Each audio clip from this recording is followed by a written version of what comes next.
साथियों, मैं सुभाष बिहारी, राष्ट्रीय अध्यक्ष, भारतीय शोषित सेना।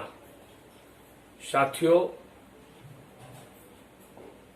अभी कोरोना की महामारी के कारण पूरे देश में लॉकडाउन लगने के वजह से प्रवासी मजदूरों में जो भुखमरी का और पलायन का एक दृश्य देखने को मिल रहा है। यह दृश्य बहुत ही दुखनीय और दर्द देने वाला दृश्य है। पिछले 2 महीने से मजदूर अन्य राज्यों से पैदल चल करके अपने राज्य तक जाने के लिए मजबूर हो गए। कारण कि मजदूरों के पास रोजगार नहीं रहा, मजदूरों के पास किसी भी राज्य सरकार के द्वारा या केंद्र सरकार से किसी भी प्रकार का कोई भी राहत नहीं मिलने के कारण केंद्र सरकार से जो आदेश जारी किया गया कि जहां जो मजदूर काम कर रहे हैं 3 महीने तक उस उद्योग के मालिक या वह बिल्डर्स या छोटे मोटे व्यापारी उस मजदूर का तनख्वाह के रूप में भुगतान करेंगे, जिसके कारण मजदूरों पर एक और बड़ा संकट आया। कुछ लोग सुप्रीम कोर्ट में जाकर के उद्योगपति इसका विरोध किया और सरकार को यह आदेश वापस लेना पड़ा। लेकिन उसके बाद भी सरकार के द्वारा किसी भी प्रकार का प्रवासी मजदूर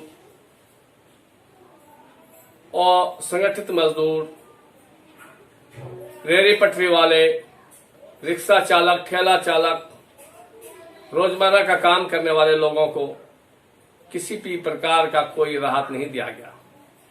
केंद्र सरकार और राज्य सरकार के द्वारा बार बार जुमलेबाजी, झूठी घोषणाएं की गई कि हम 3 महीने का राशन फ्री देंगे। जिनके पास राशन कार्ड नहीं है सभी मजदूरों को राशन मुफ्त मिलेगा। आज तक किसी को भी ऐसा कोई भी सुविधा नहीं मिला। मात्र और मात्र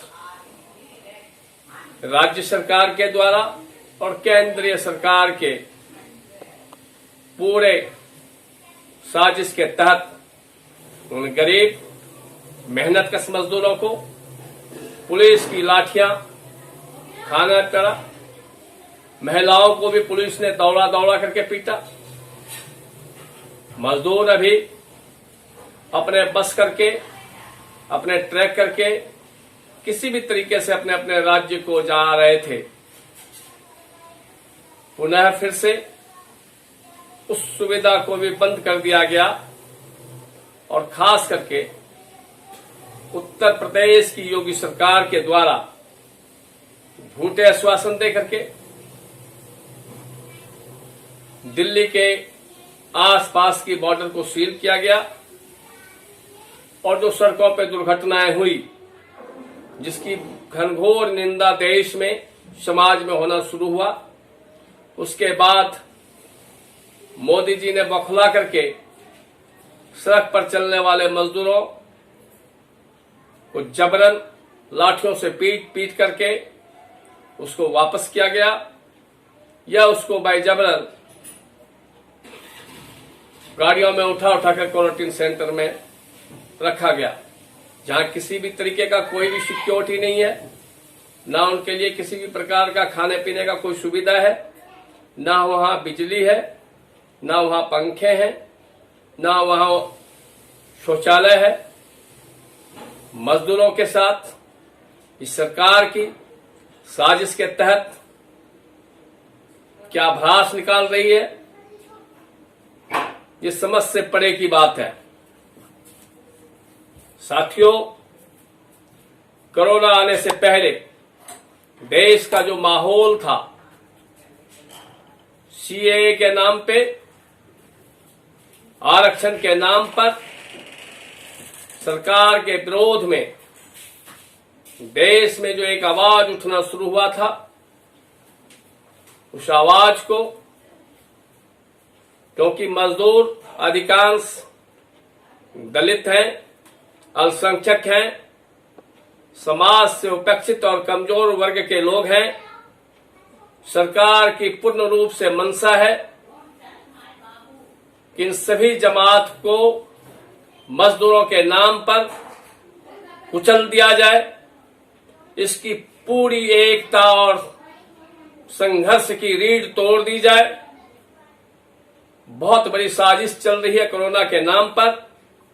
कोरोना के नाम पर जुमलेबाजी, राज्य को और मजदूरों के नाम पर जो राहत पैकेज देने की घोषणाएं हो रही हैं, वो सभी जुमलेबाजी घोषणाएं हैं, सभी झूठे घोषणाएं हैं। और मजदूरों पे जितना अत्याचार किया जा सकता है, वो ये भारतीय जनता पार्टी की सरकार, केंद्र की कोरोना सरकार मजदूरों पे जुल्म ढा रहा है। इस समय पूरे देश में हजारों संगठन मजदूरों के नेतृत्व करता था, लेकिन इस संकट में मजदूरों के हित के लिए मजदूरों की आवाज बनकर के सड़कों पर आना चाहिए। मजदूरों के हित की लड़ाई, उनके हित की आवाज उठानी चाहिए।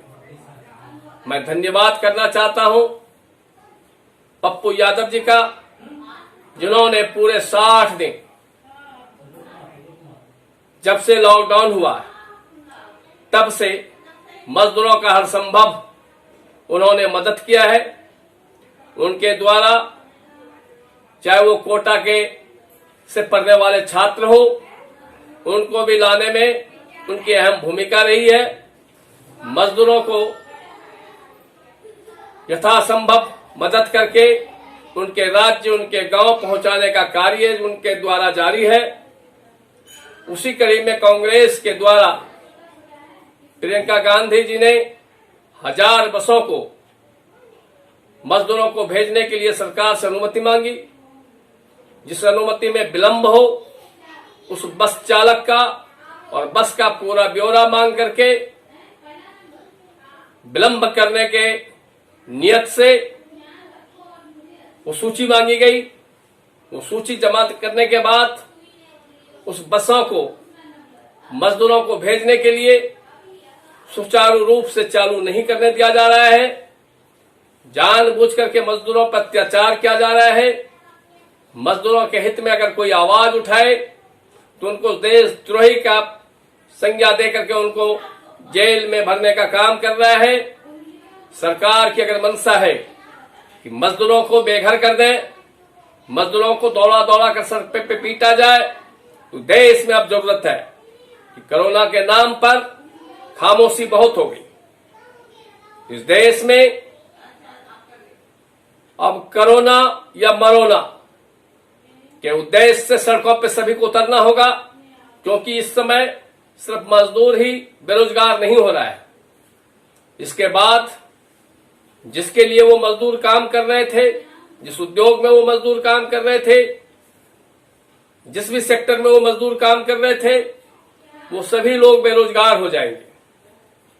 और पूरे देश, जैसे हमारे देश के प्रधानमंत्री कहते थे कि मैंने 35 साल भीख मांग करके खाया है, इस देश की आम जनता को भीख मांगने के कगार पर ला करके खड़ा कर दिया गया।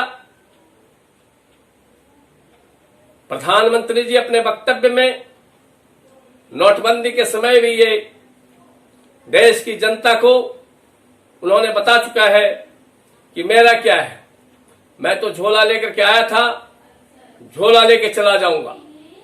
प्रधानमंत्री जी, कोरोना सरकार, आप झोला लेकर के आए थे, आप चाय बेचने वाले थे, इस देश की जनता ने आपको प्रधानमंत्री के रूप में इस देश का कमान सौंपा। आप देश के चौकीदार के रूप में लोगों को एक संदेश दिया। क्या ये चौकीदार इतना सतर्क और इतना निकम्मा है कि उसे ये नहीं पता कि हमारे किन किन राज्यों में कितने प्रवासी मजदूर काम कर रहे हैं? उस राज्य की सरकार को भी इसका नहीं पता कि हमारे राज्य में कितने प्रवासी मजदूर हैं। जब आपको यही नहीं पता तो आप उस मजदूरों के लिए, उनको राहत पहुंचाने के लिए आप क्या योजना बनाएंगे? आप जैसे कोरोना की जानकारी होने के बाद भी नमस्ते ट्रंप के स्वागत के लिए व्यस्त रहे। देश की जनता का फिक्र आपने किया नहीं। आपके द्वारा सामाजिक दूरी की जो आपने एक संदेश दिया था, जब से लॉकडाउन शुरू हुआ है तब से आनंद विहार या अन्य और शहरों में हमेशा लॉकडाउन की धज्जियां उड़ी है, सामाजिक दूरी की धज्जियां उड़ी है। और अभी भी जो कोरोना क्वारंटीन सेंटर में रखा जा रहा है, लोगों को भेड़ बकरियों की तरह रखा जा रहा है, उनका कोई व्यवस्था नहीं है। ना खाने पीने का व्यवस्था है, ना रहने का व्यवस्था है। इस विकट गर्मी में जहां आपने रखा है वहां ना पंखा है, ना बिजली है, ना पीने का पानी है, ना खाने के लिए स्वच्छ भोजन है। आप इस देश की जनता को कोरोना की महामारी का डर दिखा करके आप अन्य अलग अलग तरीकों से उसको यातनाएं दे रहे हैं। उस देश की जनता के साथ आप एक बहुत बड़ा जुल्म कर रहे हैं। देश की जनता आपको कभी माफ नहीं करेगी। और जो समाज आज खामोश है, आज सिर्फ सड़कों पे मजदूर ही नहीं आएगा। वह मजदूर जिसके लिए काम करता था वो भी बहुत जल्द सड़कों पर मोदी जी जैसे 35 साल भीख मांगे हैं वैसे ही भीख मांगने के कगार पे आ जाएंगे। देश की जनता को जगना होगा, मजदूर का सहयोग करना होगा। मजदूर अपने राज्य, अपने गांव कैसे पहुंचे उसके लिए सुनिश्चित व्यवस्था करना होगा।